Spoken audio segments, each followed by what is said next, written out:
Hey everybody, welcome back to Game Domain. We are doing another Domain Legion podcast going over our favorite Paper Mario video games. I'm here joined today by the Foffolizer. Hello. And where can people find you, man, on your social medias? You can find me on YouTube at Defaultalizer. That's DAFAWFULIZER. You can also find me on Twitter with the same information, and those are really the only two. I mean, I have a Discord server, but I give out the invite links for that one.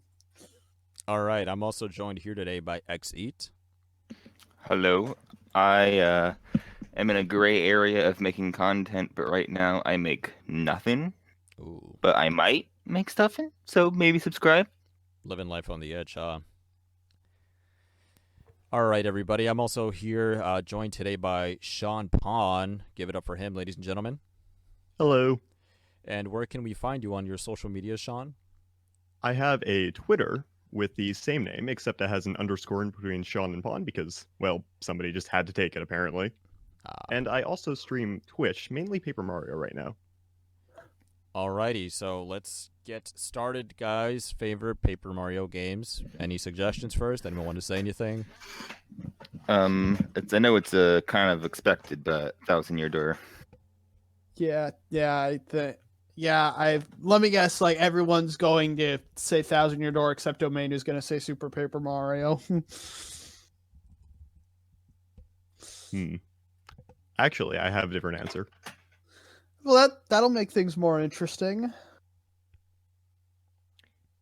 Who can go first then? Defaultalizer, maybe? Why not? Yeah, Paper Mario Thousand Year Door. It's in like my top 5 favorite games of all time.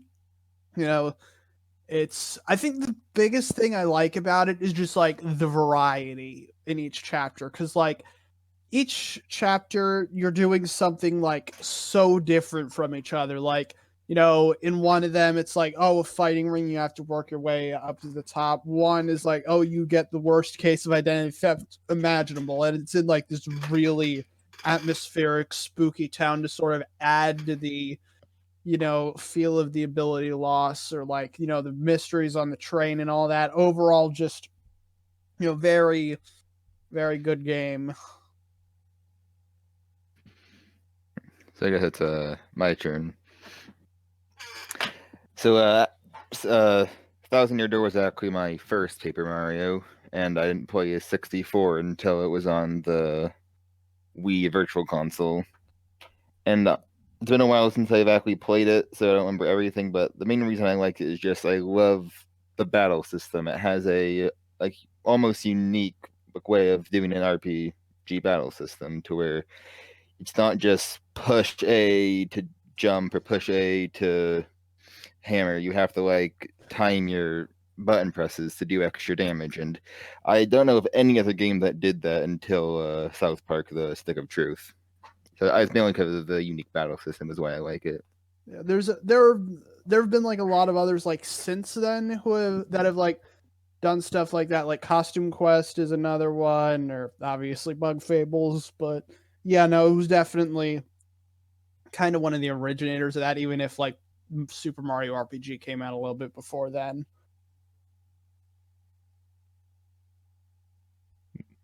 So I guess let's go to Sean. Alright. So, my favorite Paper Mario game. It's not Paper Mario The Thousand Year Door. Don't get me wrong, I really love Paper Mario The Thousand Year Door. And I'd even argue that it's probably better than my favorite Paper Mario game, but that doesn't mean I like it more, if that makes any sense. Yeah, no, I get it. It is Super Paper Mario. Ah. So, what makes Super Paper Mario so special to me? Well, for one, it was the first Paper Mario I played. I did not grow up with a GameCube. Now, yes, you can play GameCube games on the Wii. I didn't know that as a young lad, though. So, I played Super Paper Mario. And I played it with my sister. And it has a very emotional attachment to me.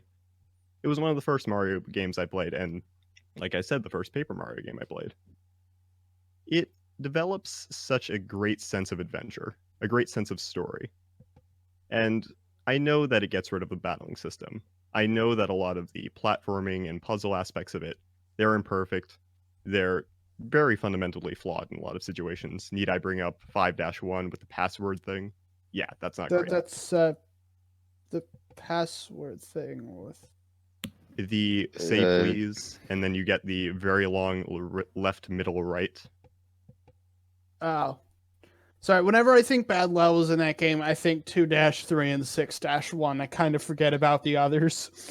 6-1 seems to be a very split down the middle opinion kind of chapter. Some people love it, some people hate it. I see very few that actually find it okay. Or was that the one where you got sued or whatever? No, that the 6-1 is the one where you fight the samurai guys. Oh yeah. I think the one you're thinking of is 2-3. That's when you have to pay off Mimi's debt after breaking her vase. Yeah, I don't like that part without a guide. It's terrible. I don't think anyone likes that mission. Mm-hmm. Yeah, the only thing that's nice about it is the fact that you can complete it within 1 minute just by looking up the code to her safe.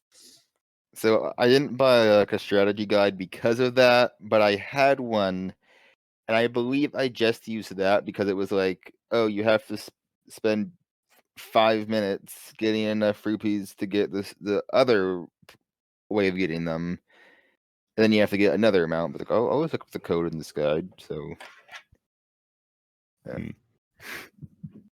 Well, I also find a lot of the, even though I said a lot of people don't like the puzzle aspects, I actually think they're quite rewarding.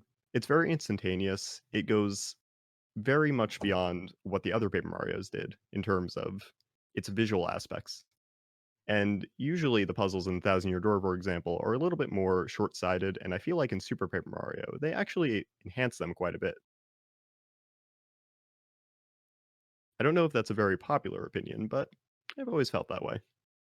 And it might just be being biased, as, like I said before, it is my first Paper Mario game, but there's just something about the puzzles that I specifically liked.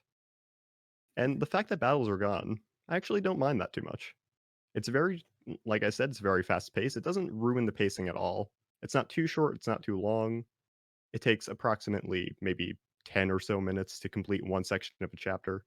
I think that's a great amount of time, and with the side quests in between all the chapters, I think it makes for a not too long of a game, but just the right amount, and it even lets you play much longer if you want to do all the side quests, which, once again, is a bit controversial because people don't like doing the 100 Samurai guys or doing the flip side, Pit of 100 Trials. Those aren't too liked either.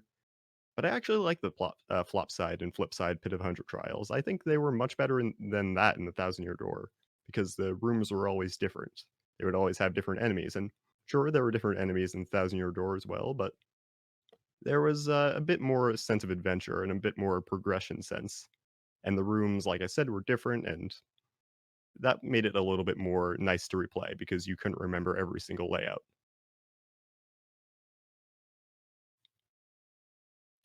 Leo? Yeah, well, okay, looks like everyone who's not muted has said their piece, so I guess, the president's coming in. Yeah, I just got here now, so I think a lot of you know this is my favorite Paper Mario game, and my favorite game of all time is Super Paper Mario. And even though it's controversial, I'd say it's probably a lot due to nostalgia why it's my favorite game of all time. If I played it, let's say, a couple of years ago, it probably wouldn't be my favorite game of all time, but even going back to it, it's still a great game. The gameplay is pretty easy, but the atmosphere, the music's amazing. It has probably the best story in any Mario game. And we're actually doing a video, and it's like 6,000 words just talking about all the different lore in the game. And the gameplay is still very fun, even though it's easy. Like, there's a lot you can do in it. There's different mechanics. Of course, switching to 3D from 2D is something that's new to the series and very unique. I just wish if they made maybe the game a little more difficult, that would make it even better. But still, it's definitely my favorite Paper Mario game. I think bringing up the story, saying it's the best in the series, I tend to agree with that. But at the same time, there aren't much competitors for that category. The only one I can really think of is Bowser's Inside Story, Partners in Time, and maybe Super Mario Galaxy. Thousand Year Super Door, a Mario, pretty good story too. Yeah. certainly, and I still think that Super Mario definitely has the best story, and I love the story very much. I also feel like Mario doesn't have a lot of story in general, so like having any story at all really makes it stand out, and I think for the better. Yeah. I think even when you compare Super Paper Mario story to others, it still has a legitimately good story. It's not like something you just say, oh, it has a good story for a Mario game. Like if you compare it to a lot of other games, the story still holds up pretty well. Oh yeah, totally. Mhm. They went for a very different approach. Like it's a very dark game if you actually like look into the lore of the game. Mhm. It's a dark game if you It's not- don't look into the lore of the game too. Like there's so many different, there's some good twist in the game. Like spoiler warning, I'll give you a couple seconds if you have not played Super Paper Mario. Like at the end of the game, you actually find out Dementio's been helping Mario throughout the entire game, which I thought was a really good twist for the game because no one was really expecting that. And he wanted to test if Mario was strong enough to actually defeat Count Bleck. I thought that made the story a lot better. Yeah, and I mean, there's I One don't thing I remember didn't what like about my point was there. Well, one thing I didn't like about the twist was that Dementio spoils it in Chapter 3. At the end of Chapter 3-3, when you get to the top of the tree, he says in between the cutscenes after you battle him that he has been helping Mario, that he wants to aid Mario to help to defeat Count Bleck. And I thought that kind of soils the plot twist for me. I thought that was a very nice plot twist, had it not been interrupted by that Chapter 3 sequence. So I haven't played the game in a while. So do they like just spoil it for the camera, or is it just kind of like hidden, or because It's not hidden, it's very much out in the open. It's and it during was the story cutscene that you cannot skip. and it's a thing where there's no reason for him to just say it. It's really well. there so that the player isn't confused, I suppose. That would be Yeah. my only guess. I mean, it's been years since I played Super Paper Mario, Mhm. so I don't remember much of the story at all. Yeah, I mean, the cutscene didn't really tip me off, but at the same time, like this is coming from someone who was caught off guard by the forced Blackwell twist in Lego City Undercover. Although then again, I was 14 at that time and even younger when I first played Super Paper Mario, so who really knows? I don't think it's just the story of Super Paper Mario that it excels at. I think it's also the writing. The art style too. I really like no one really gives it a lot of credit, but I love like just how weirdly surreal like all the character designs are. I honestly like I'm kind of hoping for like some game, any game really, to try and like emulate what that game did art style wise. Mhm. The digital art style is definitely unique, even for Paper Mario.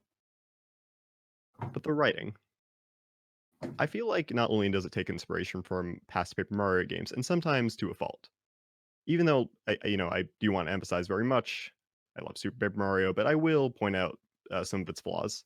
And one of them I feel are the um, lack of original quotes. There are definitely a lot of them, don't get me wrong, but sometimes it directly borrows the same jokes from past Paper Mario games. One of the examples is when you talk to, I believe Merly is her name. If I'm not Merly, one of the spirits, one of the ancients, and when you talk to her during one of the Lovely's the fetch quests, fortune teller. Merly's the one who's being like held captive by Mimi. the one who is at the end of chapter 1 who gives you the pure heart. I don't remember her name right now. But during a fetch quest, you go to talk to her, and you have to listen to her story, and Mario falls asleep during the story. It's a funny joke, don't get me wrong, but it was used in both the Thousand Year Door and the original Paper Mario. Yeah, that was probably more lovely, I'd say. Hmm. And again, funny joke, but at the same time, it's a little bit. If you were the person, I was not one of these people, but if you played the Paper Marios in order, then it becomes a little bit repetitive, and I think they could have gone without that joke.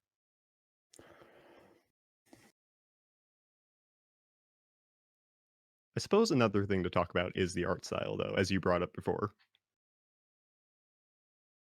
The art style takes a computer look to it, or some kind of digital aspect, instead of focusing on paper. So the A music bit is of a very, controversial. I'm sorry? yeah, like it still has like the same general style, but yeah, the characters are very blocky, and even the music, like the music sounds modern but also more retro, like the same time, and it really like helps with the theme of it. Oh yeah, yeah. The One of my Underground favorite Battle video even game had... soundtracks, honestly. Mhm. The soundtrack I'll also get to in a moment, because I also very much love the music. I still listen to a lot of the soundtracks to this day. They have a very great variety of it in both the art style and the music, but I want to focus on the art style right now. Like you said, the characters are very blocky. A lot of people don't like that, and frankly, I can definitely understand it. I personally don't mind it, but I also can't say I love it. Like I love the designs of, say, the Thousand Year Door, or the original Paper Mario, and even Color Splash. I would argue had some great designs. I can't say that for Sticker Star. I'm sorry, Sticker Star. You had like 2 unique Toad designs. Bigger Star But and Color Splash had just no originality to them. mhm, Color Splash had a little bit, but not that much. mhm. Like, at least one thing you can't complain about Super Paper Mario is that they at least had unique characters. Oh Like yeah, that's totally. like That that's one seems thing to that no be- one really, like that's something no one really complains about for Super Paper Mario.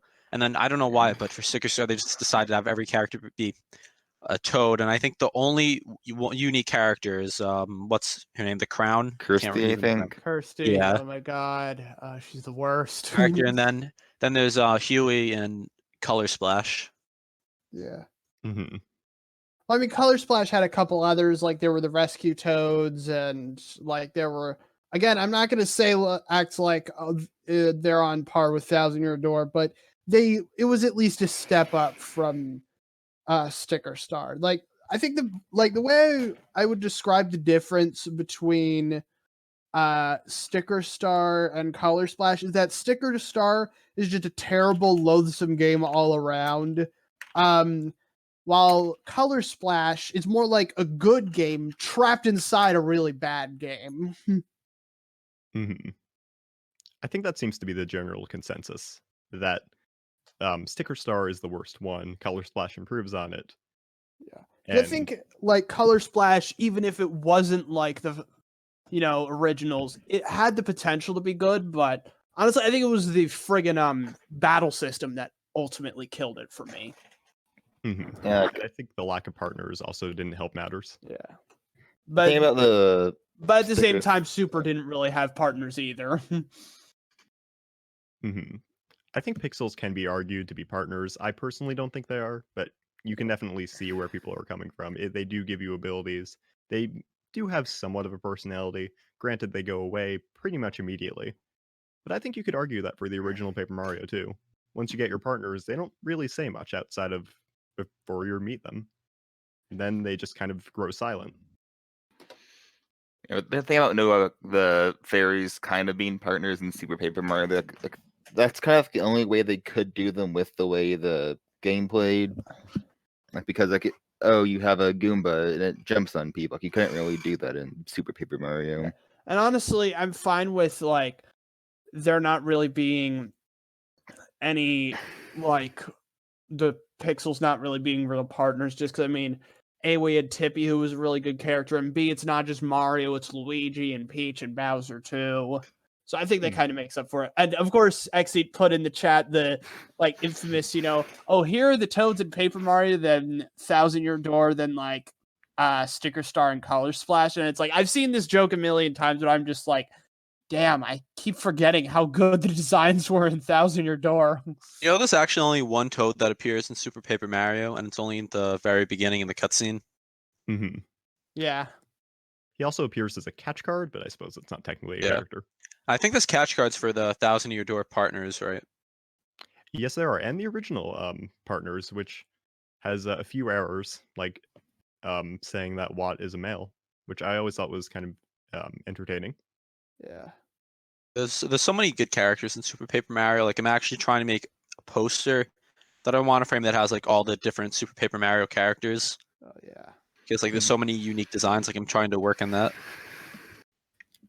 I think I mean, even character wise, I'd still say I prefer 1,000 Year Door, but Super definitely did do a good job. Honestly, I think just sort of while we're on the topic of the older games, like I think we should at least spend a little bit of time talking about Paper Mario 64 because like that one's really good too, but it's like no one really talks about it much. It's just because Paper Mario did everything it did, but better. 1,000 Year Door, I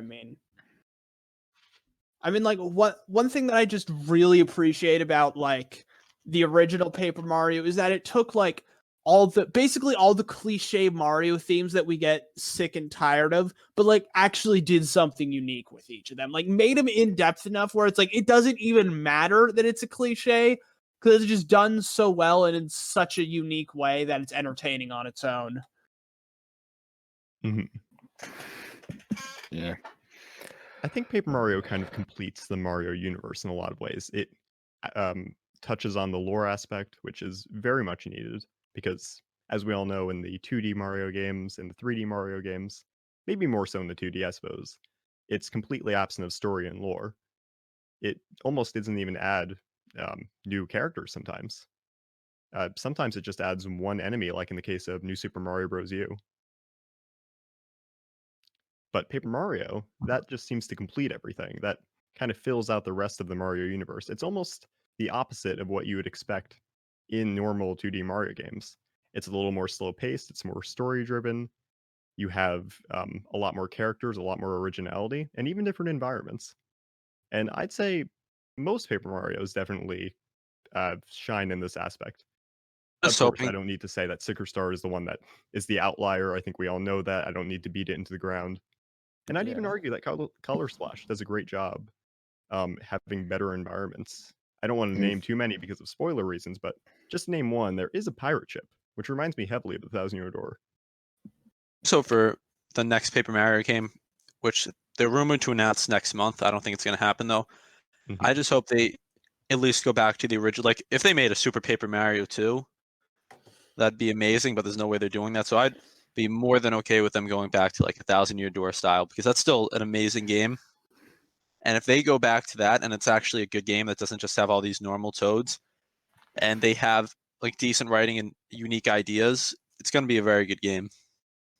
Yeah, the thing is, part of me, like, for a while, whenever, like, someone says, oh, you know, we gotta get entertain the idea of, like, a Paper Mario game in the style of the old ones, like all the fans want, you know, I'm just thinking, like, yeah, no, there's no way in hell Nintendo's gonna let that happen. There's no way that's gonna happen. But then again, Odyssey was basically also something I thought would never happen. I thought for 3D Mario, they're just like, hey, let's go down this 3D world route of making it basically just new Super Mario Bros, but with an extra dimension. But they didn't. So I still think there's a chance. I don't want to get my hopes up though, because honestly, at this point, half of being a Nintendo fan is being like excited for everything, but also like always expecting to be disappointed. So I think we should. After you say what you're gonna say, I think we should talk about like what things we'd want in a new Paper Mario game. Yeah, I was just about to say that I think Nintendo has been listening to fans more. Like that's why we got Mario Odyssey. Like Mario Odyssey, like fans were overall very positive. They had very positive reception to it, and that's because there's unique characters in it. There's unique environments. They actually went back to like the old 64 style where it's more of an open world. And I think Nintendo's listening more, and they probably understand now that people don't want another Color Splash. Like I don't even know how they messed that up, making a second Color Splash. But if they actually made a return to form Paper Mario game on Switch, I think it would sell very well. Yeah. The main thing that killed Sticker Star and Color Splash was the fact that you either had to be like really good with the cards or have a good cards, or have this card / sticker kills the boss card. Since that's the main thing that killed Color Splash for me. I think they do a better job directing the player on where to go than in Sticker Star, for example. But I still agree with you. I don't like the idea of having one card that ends it all. But I would argue that in the case of Color Splash, you still have to defeat the boss. That just makes it so the boss is vulnerable, unlike in Sticker Star where it just immediately defeats the boss. Because I just kind of heard about how it was in Color Splash. I never actually played much of it, but still, it's like in Color Splash and Sticker Star, it was use these scissors to kill Goomba, use sponge to defeat Squid, baseball bat to defeat Pokey, or whatever it's. Yeah, I think the issue that killed Color Splash for me specifically was just how unnecessarily long and drawn out the combat was. Because, I mean, I think I laid it out in my segment for the Mario RPG video, but it's like they give you like 51 steps that you have to go through just to attack the enemy once. Mm-hmm. I would say Sticker Star actually did a pretty good job. Yes, I'm complimenting Sticker Star, I know. I think it did a pretty good job at actually speeding up the pace of the battles. Okay, course, yeah, that is people... something I will give it. Like, it was efficient. I'll give it that. I like how it sorted your stickers from boots to hammers, and then I don't remember what comes after that, but boots and then hammers. Those are the main things you use to attack. In Color Splash, it organizes them from 1-ups to mushrooms. And then it doesn't even stack the cards on top of that, which is a very baffling decision. I feel like they could have gone with an update. I feel like they could have updated the Wii U version of Color Splash, or just, the only version of Color Splash, and could have made a few adjustments to the battling system and I think that would have made a lot of people a lot more happy. I think that would have improved so many people's opinions on Color Splash if they just made a few tiny adjustments to the battling system. Let me use a Pro Controller on Color Splash. I do not like using the gamepad. Mm-hmm. I think they could have definitely had some more controller options. I think they could have displayed the cards on the screen.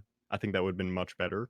It might have been slower, but I think it still would have made the experience a little bit better, so you wouldn't have to break the immersion, sort of. No, it would not have been slower to put the cards on the screen, because if you remember putting the cards on the screen on the gamepad, it was like, oh, well, no, now you need to hold it to paint it in and then slide it upwards onto the screen, because we need to convince Wii U owners that the gamepad wasn't a waste of money. Like, I could understand if this was a first 2-year launch time game, but this was late. Why did you require us to use your gimmick that failed? Aside from Breath of the Wild, I believe it is the last first party Nintendo game. I think it is, because it came out, I think, October 2016. October 3rd, if I'm not mistaken. Yeah, so at that time, they were probably developing it for at least 3 years. So at that point, the Wii U wasn't a complete failure yet, because it was only out for probably a year when they started developing it. Because the game looks very nice. Like, it obviously took time to develop it. Just the gameplay wasn't very good. Mm-hmm. I think that the game actually was developed immediately after Sticker Star. I believe somebody said that in an interview. Risa Tabata was her name.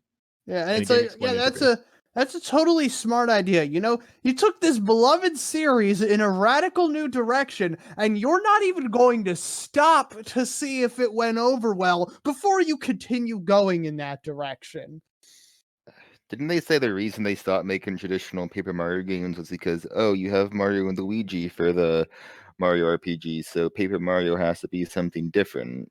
And they changed Mario and Luigi also. Yeah, no, because like I specifically said, like back when you know the Color Splash bashing was at its peak, I'm just like, oh well, you already have Mario and Luigi. I'm like, not really, because you guys seem hell bent on killing that one too. Because Paper Jam, which is more of a Mario and Luigi game, it's the last Mario and Luigi game we've gotten so far, and it's been like 4 years now. Sticker Star, like interesting environments. The gameplay actually, the battle system I actually don't mind. It's just no unique environments, no unique characters. Yeah, and I really hope they make a new Mario and Luigi game on the Switch. Yeah, and then afterwards, it's like, oh, instead of making a new Mario and Luigi game, let's just do a bunch of remakes, because since we made the new one like paper, like Sticker Star, and no one likes it, that must mean they don't like new stuff. So let's just remake the old stuff. But then they make the Bowser's Inside Story remake. It's like, great, you made a good game and made it worse. It's like the friggin' Jesus Lady restoration painting. Remember that? And what I don't get is why not make it on the Switch? Like at that point, no one was playing on the 3DS anymore, so it probably sold really bad. If they sold it on Switch, so many more people would have bought it.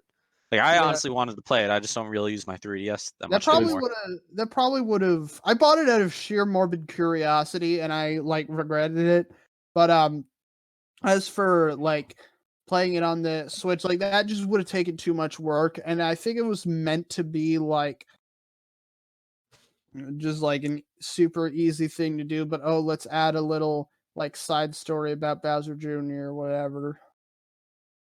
Mm-hmm. I think that the remake of Bowser's Inside Story was one of the worst-selling Mario games at 30,000. Oh my god! Or 30,000 copies sold, which is undoubtedly why AlphaDream unfortunately went bankrupt, as I'm sure many of you know. Yeah, and then like the moment Nintendo, got the license back, like people were just posting pictures of like the old cover art, but then they'll just like Photoshop a toad over like every character's face. Mm-hmm. By the way, like one thing that I can't stand about Mario and Luigi, and this even goes for like some of the good ones, is like like the first two games had like really good visually appealing artwork. Like there's just so much going on. It's like, oh, this is an adventure. Then it's like Bowser's Inside Story takes this weird minimalist tone, and then the others are just like, hey, let's copy that. Right. And I think the Toad disaster, we don't know if that's because of Nintendo, but the evidence is really supporting that it is, because Intelligent Systems and AlphaDream seem to follow that same path of just having the same toads. And So I don't want the toads to go anywhere. I want the toads to return. It's just that having them all look the same, I feel like there doesn't really need to be much of an explanation as to why that's a bad thing. I feel like if they actually made like a really good Mario and Luigi game on Switch, instead of making 2 remakes on 3DS, AlphaDream would not have went bankrupt. Like I know there was a really good documentary on, I forgot what channel it was, but there was a really good documentary called let me see, what was the exact name? From Mario and Luigi to Bankruptcy, an AlphaDream documentary. I don't know if any of you have seen that. Here, I'll look it up just so we can like give the person proper credit. Yeah.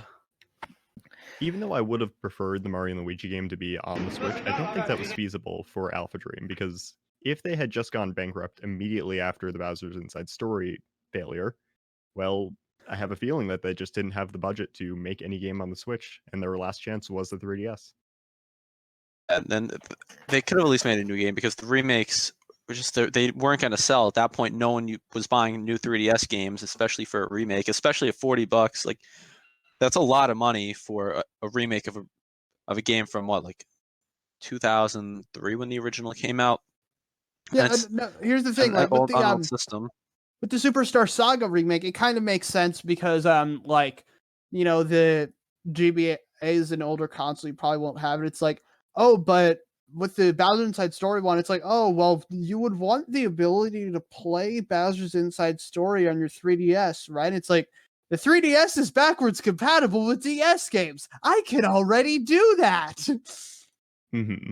Also, something else with that is that why would they make a Luigi's Mansion remake on 3DS also? That's what I don't get. I hate that so much, because it's like, oh, you ported Luigi's Mansion onto the 3DS. Okay, so despite this being a modern remastering, you made the graphics worse. I don't get why. What's Nintendo's obsession with these 3DS remakes? Like, I think one came out last year, right? I'm thinking that they were made when they were unsure if the Switch was going to succeed. So they said, "Hey, a cheaper approach to making a Switch game." Yeah. Also, some info from a couple minutes ago. So the documentary, it is actually a Game Domain documentary. Oh I totally did not know that. So it's a good video to check out. Link in the description. So in other words, you made it and you forgot you made it, and you're saying, "Hey, your documentary I saw somewhere." That is legit hilarious. No, I'm just self-advertising. No, I was just self-advertising it. Yeah. I did forget the complete name of it, though. Okay. The title for that, I don't know, that was the best name I could think of. But for the upcoming Paper Mario documentary, actually, by the time this comes out, it'll all probably be on the channel. It's called Unfolded, a Paper Mario documentary. So that name, like, I'm pretty proud of that name. Yeah, that's clever. That's clever. Other one, from Mario and Luigi Bankruptcy, is pretty generic name, but it is a very good documentary. I recommend. Yeah. And honestly, like, one thing that I just sort of got to say about, like, you know, because we're talking about, like, the color splashes and the, paper jams. Hold on, I just want to look something up real quick just to clarify that.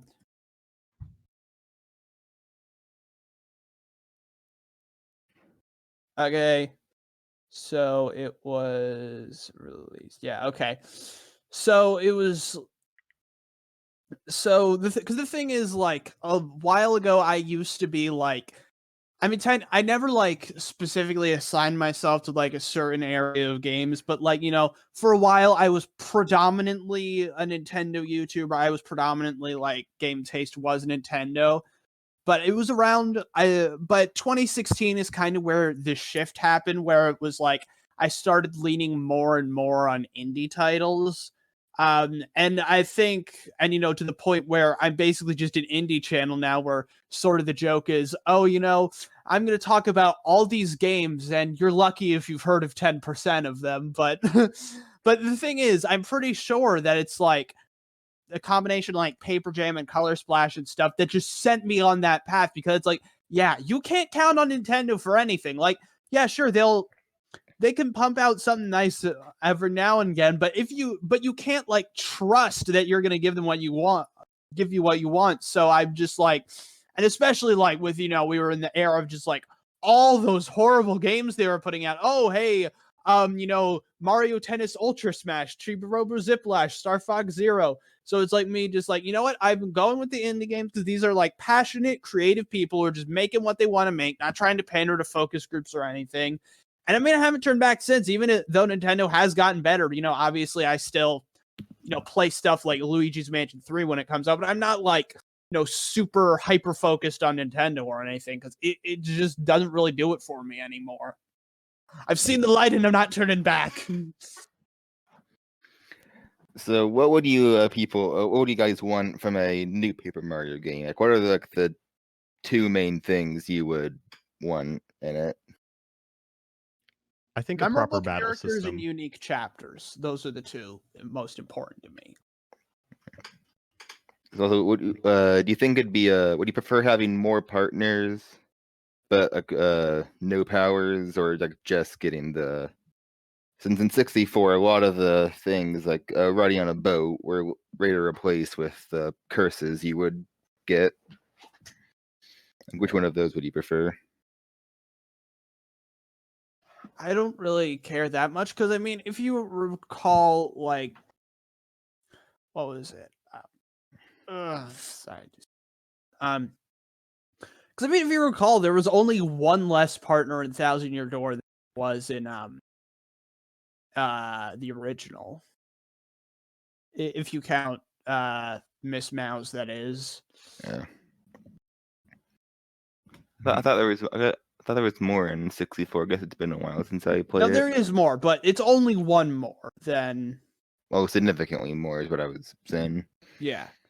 No, it's about even, because let's see, the original had Goombario, Cooper, the Bob-omb, I forget her name, Bombette, I think it was, Parakarry, Lady Bow, Watt, Sushi. Sushi, and Lackluster. Okay, that makes 8. Now with the original, we got Goombella, Koops, Madame Flurry, the Yoshi, Vivian, Admiral Bobbery, and then Miss Mouse. That makes 7. Yeah. So it's not That's a it. significant distance. Although Miss Mouse is optional, but yeah, so it's not a huge difference. It's a minor one. Super Paper Mario has a lot. They're not partners, Pixels, but there's, I believe, a total of 13 Is that counting all of them or just the ones you get required in this story? Because I know there's a couple optional ones like Dashel. Yeah, there's 8 that you just have in the game. Actually, I don't know if I'm counting Tippy in that. But yeah, there's extra ones like Dashel, Piccolo, Tiptron, and Barry are all optional pixels. And you can only get Tiptron after the main game. Well, Tiptron is basically just a replacement for Tippy because she's gone for story reasons. Yeah. It's almost pointless to count it as its own. And that Tiptron is literally just has the same exact powers. Yeah. Only think it some of was- the entries are slightly different. I think it was interesting how if you were to tattle on yourself, I believe Tiptron will say something along the lines of "Thank you for your selflessness and courage." At least I think that's what she would say.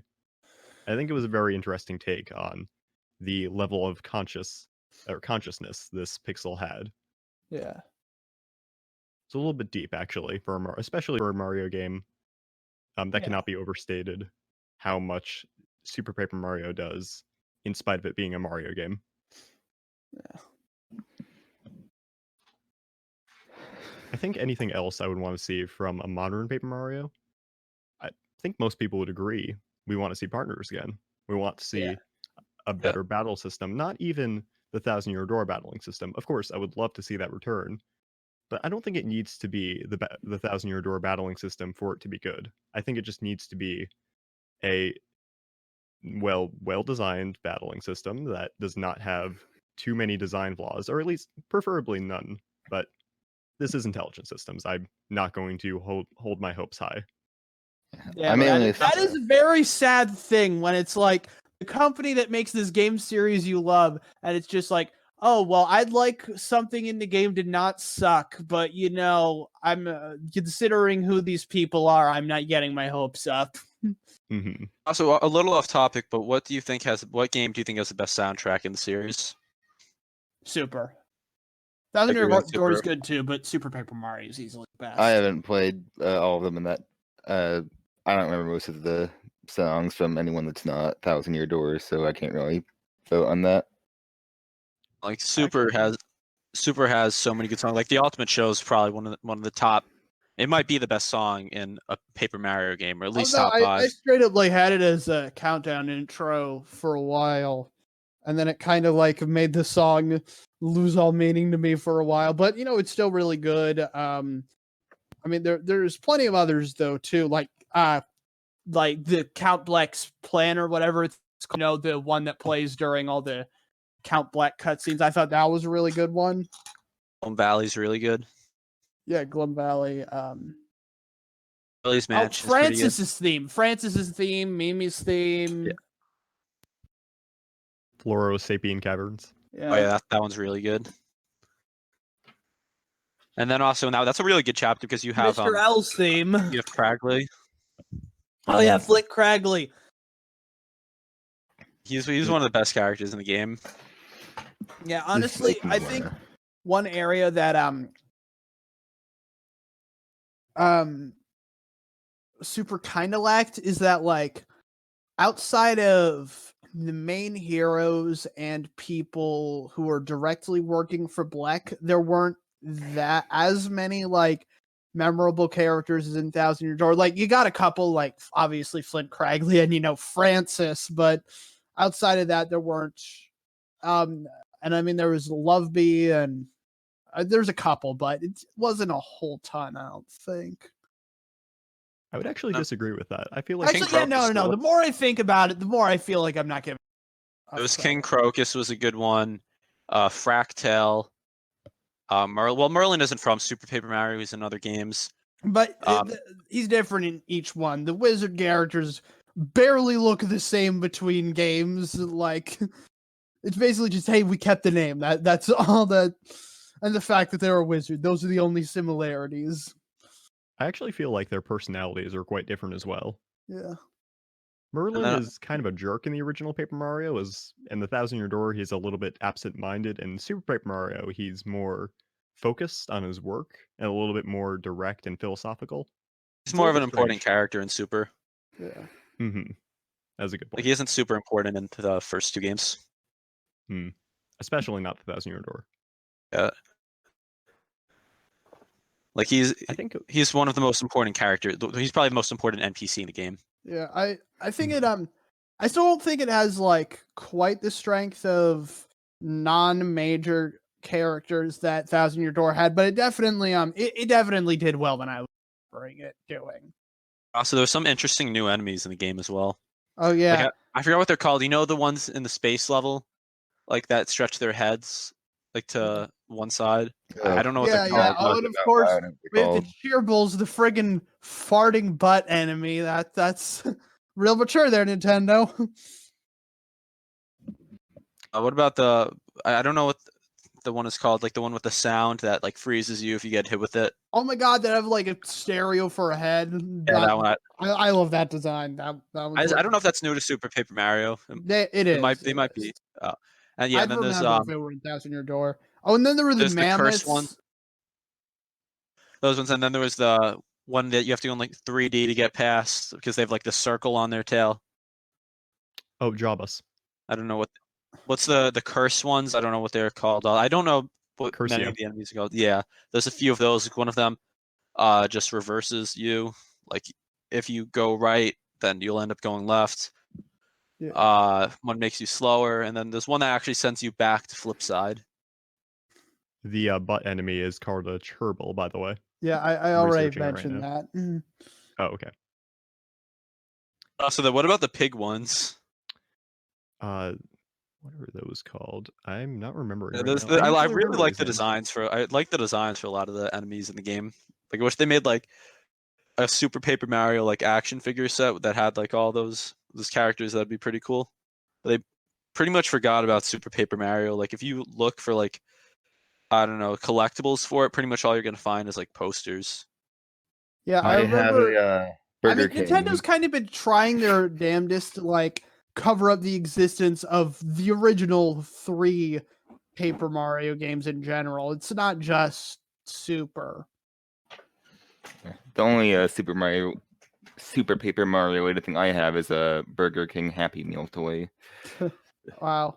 It was something like they gave like a Wiimote magnet, and you had to like go move Mario up. He had a jump on thing. I don't know. Yeah, I've lost half of it, so I can't really explain it. it feels like it's mainline Mario, Mario Party, and Mario Kart, where Nintendo cares about legacy in regards to Mario. Like anywhere else, they couldn't care less. Also, because it's not made by Nintendo themselves. It's made by Intelligent.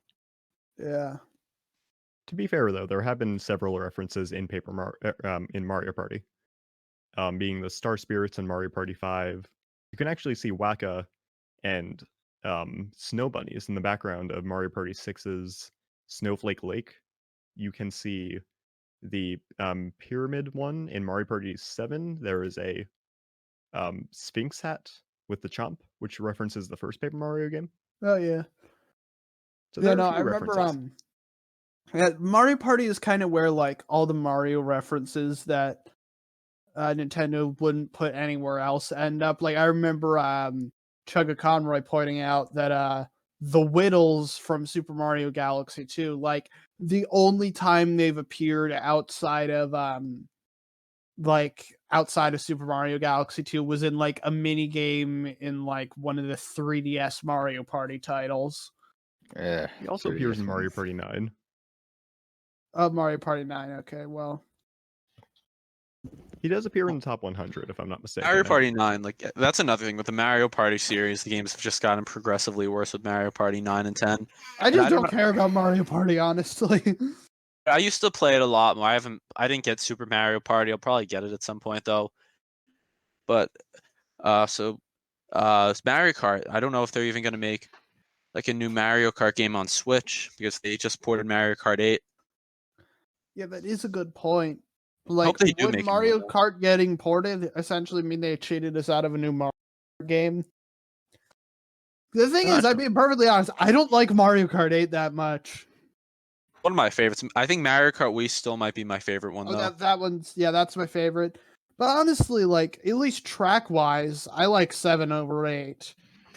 Like, honestly, I would just be 100% confident in saying that 7 was better than 8 if 7 had a versus mode, which it doesn't. I was never a big fan of 7, to be honest. I only ever had 7 and 8 as a kid, and I don't know why I like this so much, but I would play the 8-player mode, playing as 2 people by myself, because basically each person would hold half of a GameCube controller. I just love that as a kid for some reason. So I just play as 2 people by myself. Right, for not having friends. Yeah. That was a little bit sad. We probably stay on the Paper Mario topic. Hmm. At least we got the second word of that right, and maybe it's good that we forget the paper part, considering Nintendo's idea of the paper part is, oh look, next is I was I was originally going to say next Paper Mario is going to be Paper Mario's Staple Story, but that actually sounds good because at least it has the word story in the title, which means we might get a story. Hmm. I mean, as I'm sure Paper most people, Mario does taxes. Oh god. as I'm sure most people know, the Japanese name for the original Paper Mario was Yeah, Mario Story. Hmm. I think that I'm not saying they should rebrand Paper Mario and then just call it Mario Story from now on, but I do want them to focus more on the story aspect. I mean, they already rebranded Paper Mario like twice, essentially, without changing the name. I suppose So, the logo was a little bit changed, but aside from that, I think it's always remained pretty much the same. Paper Mario has gone through a few logo changes, but I think that's almost a good thing for games like Super Paper Mario, so that you know they're a very different game. But then Star and Color Splash, yeah, those games seem to be the modernization of how Paper Mario games are going to look in terms of box art and the title. Yeah. So this is a theoretical situation. How many of you would be okay with we never get a Paper Mario again, but we get a rebranded Mario where it has a story and a similar battle system, but they aren't made of paper? Oh, I'd absolutely be in favor of that. I don't care about the paper aspect. Because when Mario and Rabbids was leaked, I was just praying, please let this be a rebranded Paper Mario. Oh my Please let it. god, that would have been amazing. That I would was be like, like, oh, yeah, no, screw Mario Odyssey, just- screw Breath of the just- Wild. This is what Just we... XCOM. It's XCOM. No. Yeah, I mean, it wasn't bad, but it was not what I was hoping for when I saw that leak, honestly. Yeah, I was wishful thinking. I think having the Paper Mario games made out of paper actually does help in a lot of ways. It gives context for why it's so heavily story focused.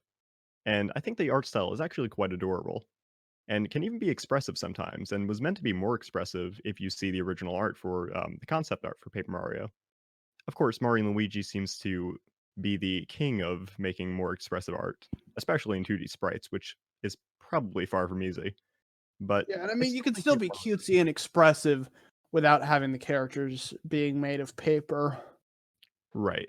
And I think like I said, paper aspect is very adorable. But I think Arlo said it the best. We didn't like Paper Mario because it was Paper Mario. We liked it because it was Mario's story. I love that thing. I love that part. It's Nintendo does not know what their fans want. It certainly feels that way sometimes. But they did essentially, or at least one point, listen to their fans, or at least they tried to. It's a little bit unclear, but apparently there was this Club Nintendo essay, or some kind of poll. Oh yeah, where they no, asked- it was like the poll that completely screwed over Paper Mario, right? The one that was like Japan only, that it's like, okay, let's make every single Paper Mario decision based off of that. That's certainly how it feels. It was a very baffling decision, to say the least. Yeah. Yeah, hey Nintendo, ever heard of this little thing called sample size? It's kind of one of the number one things you have to take into account when conducting polls. We don't know how many people voted on it, but I'd imagine If it was Japan only, it can't be like, it couldn't have been a, significant portion of the Paper Mario audience. I know it's a different franchise, but Persona 5, a Japanese game, sold more in the US than Japan, but more of the population of Japan owns Persona 5. So it's like Yeah. the US can have more fans than the Japanese fans. It's just, I Yeah. don't know, who cares what the Americans think? Yeah. I mean, the thing is, like Nintendo does definitely seem to have been listening to their fans a lot between, mainline Mario and Zelda and Metroid and Smash, but at the same time, it's like Paper Mario is kind of considered a smaller series, and there's a chance that they're just like so friggin' actually no, I'm not even gonna say that, oh no, they're so, hell bent on keeping it the way it is, because again, that's how it felt when we got like 3D Land and 3D World back to back, and then we got Odyssey, and there really is no way to know. I think that if we were to get another Paper Mario game that is more in line with the first two games, more specifically than the third, I think it'll be kind of a half step. In fact, I think that is kind of what Super Paper Mario is in a way, even though that's a half step backwards because it came from the Thousand Year Door. I remember President Domain, you said that you don't think we'll ever get another Super Paper Mario, but I actually think that has highly more doubt it. bearing than you might think. I heard Personally, sorry, go on. Yeah, I think I heard a rumor somewhere about it, but I don't know how reliable it is. I haven't heard any rumor, but I think the way I look at it is the first two Paper Mario games. They have the same structure. Paper Mario, Sticker Star, and Color Splash, they also have the same structure, but Super Paper Mario does not have an equivalent. I feel like it's about time we do get an equivalent, and I'm sure that would be a very controversial thing. I'm sure people wouldn't be ecstatic about something like that, but I think it would be nice to kind of have Gesundheit, half step forward from Paper Mario Color Splash into the Thousand Year Door. So perhaps the next game after that would be a game that is a lot more like the Thousand Year Door, because right now we only have we mostly have weird Paper Mario games as opposed to ones that you would consider traditional or original ones. Like I still think it's unlikely, but I mean, there's always a chance, though.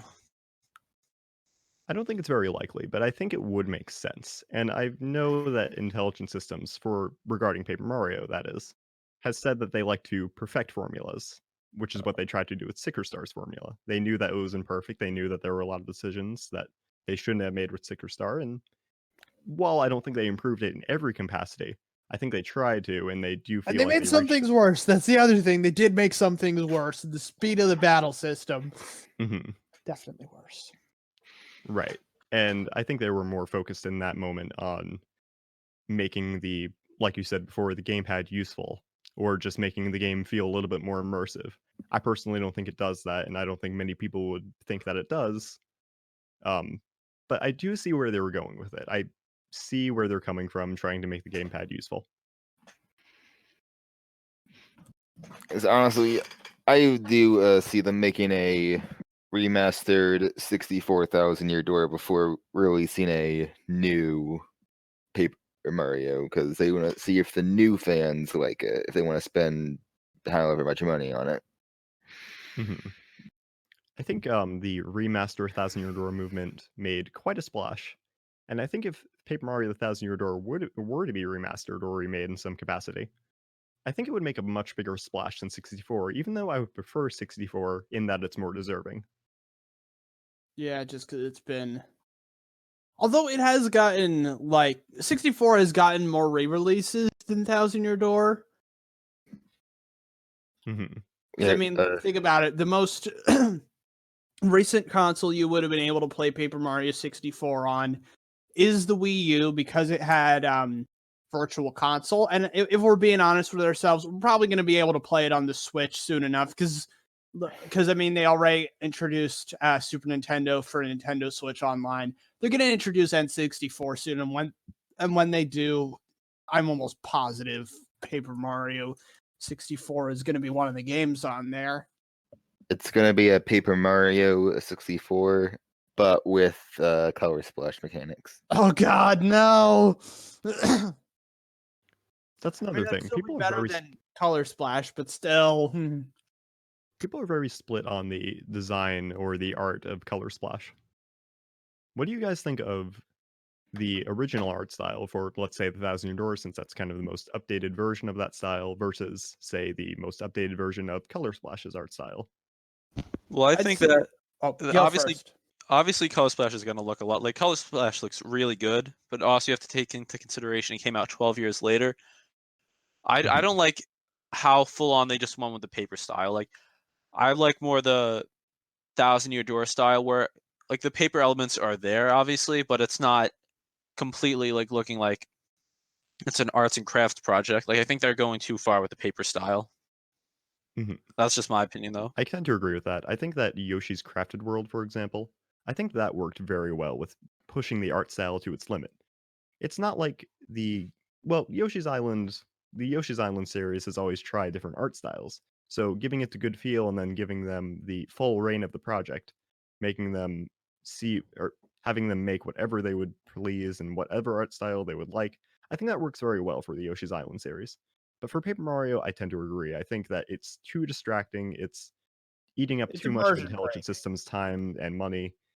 I think that if they were to invest their their time and efforts and money, for that matter, into anything, it should be the story and characters, as well as the designs of those characters, not the graphics.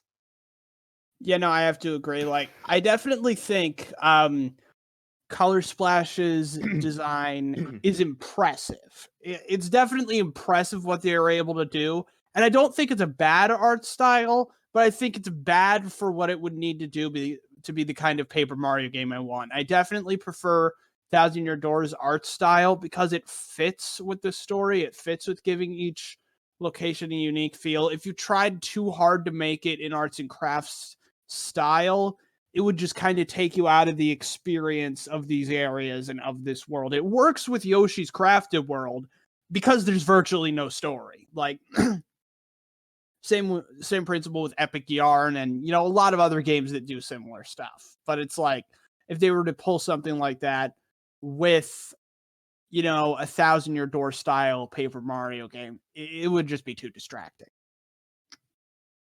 Hmm. I think that I've seen some people say that it should be handed off to somebody else. This Paper Mario project should be handed off to someone other than Intelligent Systems. And while I don't agree with that, I think that I can see where people are coming from. What with the decisions they're making and the fact that Kensuke Tanabe just seems to be very insistent on the idea that there can't be anything outside of Toad's characters. I can definitely see where people are coming from, but I don't think that's entirely Intelligent Systems' fault. I feel like Nintendo is holding the strings of this project, if you will. Before I want it to be handed off to someone else, I want them to make one more game on the Switch, and depending on how that goes, would basically decide it or not. What game would that be?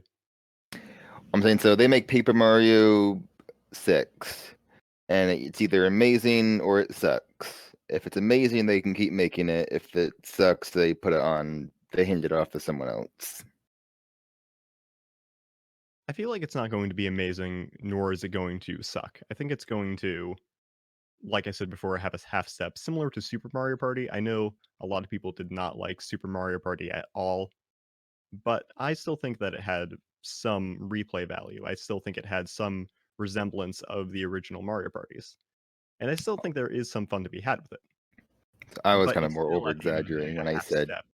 So I don't think that will work very well, unfortunately.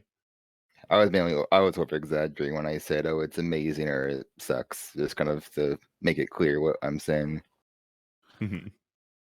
Yeah, honestly, I think what you said about Nintendo, pulling the strings is right. I honestly think that like Miyamoto is the George Lucas of video games. Yeah, he made some great stuff in his day, but now his influence is pretty damn toxic because no one's willing to question him.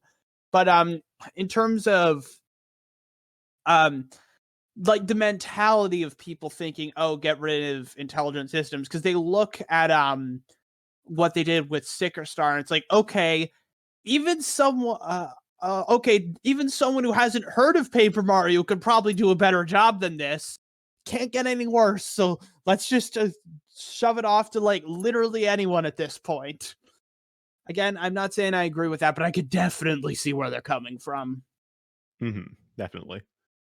And I think that Sticker Star was actually worked on by another company, granted just for the visuals, but for some reason Color Splash actually did not need it. That was worked entirely in-house by Intelligent Systems. But aside from that, I really am not sure if Nintendo will loosen their strings a little bit this time, because it seems like they definitely have. Miyamoto has even gone on record saying that he wants to be a little bit more lax with the Mario series. That's why we're getting Super Nintendo World. That's why we're getting a Mario movie. That is why he is answering a few more questions about the Mario series. He hasn't done that in a while, granted. But Miyamoto like is part of the reason why Sticker Star was so bad, because he didn't want them to have a story. He didn't want them to have like any unique characters. He wanted the characters to be Toads. And even with Mario Odyssey, I think it was Yoshiaki Koizumi who actually wanted there to be more of a story. Like he's the one who put the story in to Super Mario Galaxy. Like that, the reason Super Mario Galaxy actually has a story, and then Miyamoto took it out of Mario Galaxy too. Miyamoto just focus on. I'd rather him like focus on giving the developers more creative freedom, which is what they did with the first 3 Paper Mario games. Yeah, I really hope they go through with that. Honestly, what is Miyamoto even really doing for Nintendo at this point? Like, what is he had a hand in where his influence has like been positive? Yeah, there's Pikmin, but it's like, when's the last time we got a Pikmin game? Almost 7 years now, and they've been talking about Pikmin 4 for so long. Yeah, I mean there was Hey Pikmin, but that doesn't really count. Yeah, nobody likes Hey Pikmin, it seems. Yeah. So that's what really made Arlo popular, making the video about that. I think was it that video that made him popular? No, it was the Paper Mario one that made him popular. Well, I know that the one that Pikmin 3DS hurts me. Remember that video? Well, that was kind of part of it. It's kind of like just the whole outrage campaign against Color Splash in general that kind of like caused Arlo to blow up, which must like be like such a conflicting feeling for him. Cause like on one hand, yeah, it sucks watching like one of his favorite series getting crumpled up and destroyed right in front of his eyes. But on the flip side, that happening gave him a career. And also that time for Nintendo was really bad. It was like towards the end of the Wii U's life cycle. They were making all these games. They made like Metroid on the 3DS. The not Samus Returns, the other one. No, Metroid Prime, Federation Force, and Federation Basketball or whatever. Really bad games. That was but the thing is, I'm thankful that it went through that time too, because if I hadn't lost hope in them, I probably wouldn't have become such like so big into indie games, which I'm very thankful that I am at this point. But I'm also glad Nintendo came back because we're still getting great stuff like Odyssey or Luigi's Mansion 3, etc. And so I think we've said a lot about Paper Mario today. Like we went off topic a lot because that always happens in podcasts, but I think we explained like why certain Paper Mario games are our favorites. And does anyone else have anything else to say? If anybody at Nintendo is out there right now, please don't make Paper Mario multiplayer. Oh God, no! Well, actually, if it were to be like, I'd be okay with it, but it's kind of a gray area. If it was just like a multiplayer side mode, that would be pointless and stupid, but I'd be fine with it. But if they like did it in the main story, I'm like, ha ha ha, yeah, no, don't do this ever. I'd be more okay with it if it was just a player 2 controls the partner, but if it's overcomplicated and if it's a friggin' like RPG, like that doesn't even make sense. Yeah.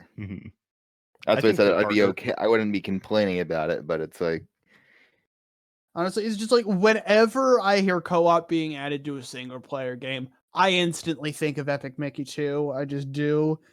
And like the co-op in that game wasn't game breaking, but it was easily the worst part.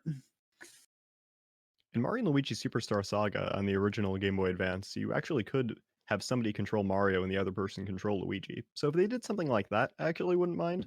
I just don't like it when co-op completely distracts from the single-player experience. Oh, you know, I think Luigi's Mansion 3 did it beautifully, where like a second player can control Luigi, but like if you were just playing it single player normally, you wouldn't even really notice that the game was co-op.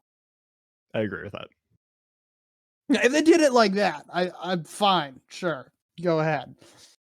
Actually, if Anything there's- else though? Probably. That's not. basically what I'm saying. If it's just player 2 can choose what Goombella does, I guess I'm okay with it. Yeah, it would be kind of pointless, but you know, it's fine. Yeah, if you want to play with your brother, just ask your brother what they want to do, and then do it. You know, actually, it'd be pretty cool if they do bring partners back, like they just have one or two from past games, like maybe one from the original and one from Thousand Year Door. Like, say they bring back Bo and Bobbery. I would not be against that. Yeah. Okay, so what Nintendo would do, they'd hear, okay, people want multiplayer, so you can only do it with random people, and you can't do it with friends. Look, guys, we should stop talking about multiplayer because if Miyamoto sees this podcast, he's going to interpret it as Paper Mario needs multiplayer, and then that's all it's going to be. Oh, I think that just about does it for the podcast. It's about an hour and a half now, so I'm gonna have all you guys plug your socials again, starting with Defoffalizer.